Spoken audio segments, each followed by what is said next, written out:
ఇప్పుడు ఏంటంటే desktop connections చూద్దాం.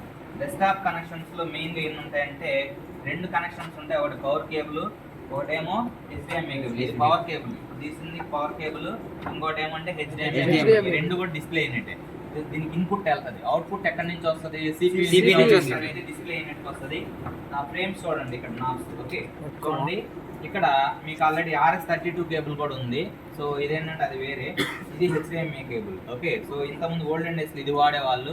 సో ఇప్పుడు ఏం వాడుతున్నారంటే HDMI కేబుల్, ఈ కేబుల్ లాగా వాడుతున్నారు. ఓకే, సో ఇప్పుడు దీన్ని డెలికేటెడ్గా ఈ స్లాట్ డౌన్లో కట్ చేసినట్టుగా ఉంది కదా, ఇక్కడ కూడా డౌన్లో కట్ చేసినట్టుంది.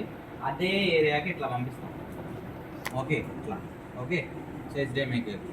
ఆ తర్వాత పవర్ కేబుల్ మీకు ఆల్రెడీ చెప్పుకున్నా, ఇది డెలికేటెడ్, మన వెయిట్ మోయాల్సి వస్తుంది. మనం ఇది డౌన్ అయితే కనుక డిస్ప్లే పోతుంది. అర్థమైందా? మన వెయిట్ చూసుకోవాలి, వెయిట్ని మోసేటట్టుగా. ఆ తర్వాత ఇంకొకటి ఏంటంటే పవర్ కేబుల్. ఓకే, సో ఇది పవర్ కేబుల్. సో ఈ పిన్స్ అనేది ఎలా ఉన్నాయి, ఇక్కడ పొజిషన్ ఎలా ఉందని చూసుకొని, ఇక్కడ పైకి ఉంది, థర్డ్ పిన్ పైకి ఉంది. ఇది కూడా నేను తిప్పాను, అప్పుడు ఇది పైకి వస్తుంది.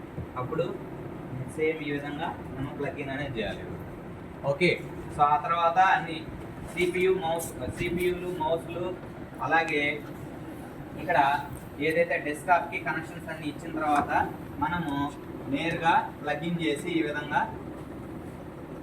ఓకే, సో జస్ట్ ఆన్ చేస్తే కనుక మనకి వాటికి సప్లై అనేది వచ్చే ఆ విధంగా మన డిస్ప్లే అనేది వస్తుంది. ఓకేనా,